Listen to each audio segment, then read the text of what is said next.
শরীফের মধ্যে নবীজির চুল পাওয়া যায়। কি পাওয়া যায়? এখন এলাকার মানুষ সবাই কোরআন শরীফ উল্টে চায়, পৃষ্ঠাকে পৃষ্ঠা উল্টে চায়, হাসায় চুল পাওয়া যায়। এই চুলটা হলো কারণ যাদের মাথা মানে গরম বেশি, হ্যাঁ, প্রেশার বেশি, এমন কিছু বুড়া মানুষ তেলাওয়াত করে কোরআন শরীফ। ওই কোরআন শরীফ তেলাওয়াত করতে গিয়া এদের মাথা থেকে দাড়ি চুল বা কিছু একটা পড়ছে, ওইটা প্রত্যেকটা কোরআন শরীফের মধ্যে দুই একটা করে পাওয়া যায় না? এখন কি ওরে আল্লাহ, উজানির বিশ্বাস স্বপ্ন দেখছে, সারসিনার বিশ্বাস স্বপ্ন দেখছে, কোরআন শরীফের মধ্যে নবীজির চুল পাওয়া যায়, উল্টে যায় হাসায় তো চুল। এবার কেউ এই চুলের নিয়ে ভিজে বাড়ি খায়, কেউ আবার নিয়ে আলমারির মধ্যে সাজায় রাখছে, কেউ বা সুন্দর করে গেলাপ করে রাখছে। রাখেন নাই না, রাখেন না, আমরা ভালো। এই হুজুগে বাঙালি হুজুর বিশ্বাসী। হঠাৎ একদিন ছোট একটা শিশু লালটিয়া 1 টাকার পয়সা, 1 টাকার কয়েন কয়ের বলে দৌড়ে যায় বাজারে। কই যা? সরকার ঘোষণা দিচ্ছে লালটিয়া একটা দিলে কি জানি দিব। একদিনে কয়েক ঘন্টার মধ্যে প্রত্যেক ঘর থেকে লাল পয়সারি খালি হয়ে গেছে। যায় নাই? যে কিনছে হে এবারে গুলো কান্দে। এমন ইতিহাস বাংলার জমিনে গেছে কি গেছে না? যাই গেছে কি গেছে না বলেন? এই দুই একটা কথা বললাম, এটা হলো হুজুগে বাঙালি, হুজুরে বিশ্বাস। হুজুগে জোরে বলেন সবাই, হুজুগে বাঙালি।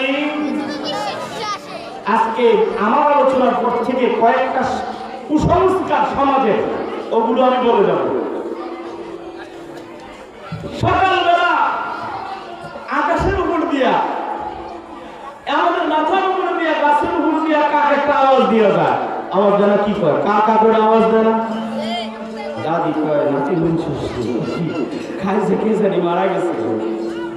বড় মহিলা সব দিনের সামনে, হ্যাঁ, সবগুলো বলতেছে আজকে কে জানি মারা গেছে।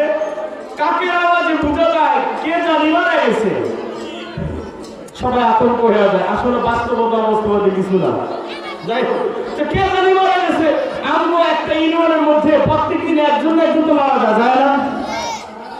এটা এমন করে বানায় যে এখন উনি এত বুজুর্গ মহিলা, কে জানি মারা গেছে উনি জানতে পারছে, সবাই গুরুত্ব দেয়। আর প্রাচীন যুগের মুরব্বী যারা আছে আমাদের দেশে, একটা হলো কোরআন, আর একটা হলো হাদিস, আর একটা হলো মুরব্বীর কথা। ঠিক আছে কিনা? এটা আপনারা বলেন না, আমরা মানে না, পুরুষে কম মানে, কিন্তু নারীরা বেশি মানে কি? মুরব্বীর কথা, মুরব্বীর চলন। মুরব্বীরা বলছে, দাদি বলছে, দাদির মা বলছে, চাষির মা বলছে, নানির মায়ে বলছে, দাদি বলছে, পরদাদি বলছে। এমন একটা কোরআন হাদিস আর একটা হলো মহিলা হাদিস আমাদের গ্রামে আছে না নাই? একটা গেল কাকের কথা বললাম। সকালবেলা ঘর থেকে বেরিয়েছে, ঘর থেকে বাইরে কালা কুকুর একটা ঘরের সামনে দাঁড়ায় রয়েছে। দাঁড়িয়ে মুখের মধ্যে বাইরে একটা কফর নামক রাজ্য, অলক্ষী আর অলক্ষী। কি ঘর থেকে বাইরে হলাম, কালা কুকুরের চেহারাটাই দেখলাম। ঘর থেকে বাইরে দেখে যে এক মহিলা খালি কলসি একটা রয়ে গেছে। তুই আর সময় বাস নেই গিয়েছে। ওই সকালবেলা ফজরের পরে এই খালি কলসি বাড়ির মধ্যে ঢুকছ, বাড়ির বড় তো ভেঙে গেছে। বলে কি বলে না?